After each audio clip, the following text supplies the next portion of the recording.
Hi, my name's Bob Lindy. I'm an herbalist and an herb grower. Today I'm going to talk to you about how to grow fruit and vegetables in a container. Many people would love to have a garden, and because they don't have a backyard, they live in a condo or really have a small plot of land, they think that they can't grow any of the fruits and vegetables that many other people are always talking about.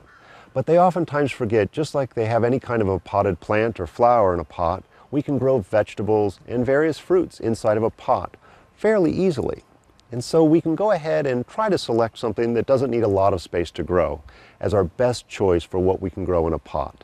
And just like we're working with any kind of potted plant, we want to start with good, rich, organic soil that we make sure it drains well. No plant wants wet feet, especially your fruits and vegetables.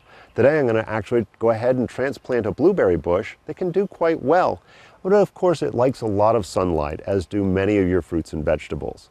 So make sure that you have a place that you can get a lot of sunlight, or if you decide to do it indoors that you don't have an outdoor area, you can actually get an outdoor or an indoor grow light that will provide ample amount of light and will actually allow the plant to flourish oftentimes.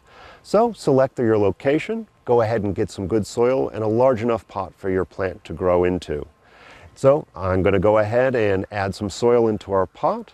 Go ahead and take our blueberry bush out of its container, loosen up that roots a little bit, go ahead and place it in, and we want to go ahead and get the level of the pot that it was in about the same in the pot we're placing it into. Add some more soil if you need to, and of course water it in well.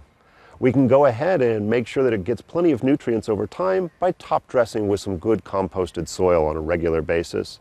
Of course, make sure that its soil is watered on a regular basis, but be sure not to overwater. That's the greatest mistake that people do when they're using container gardening for their fruits and vegetables. So this is Bob Lindy talking to you about how to do container gardens with fruits and vegetables.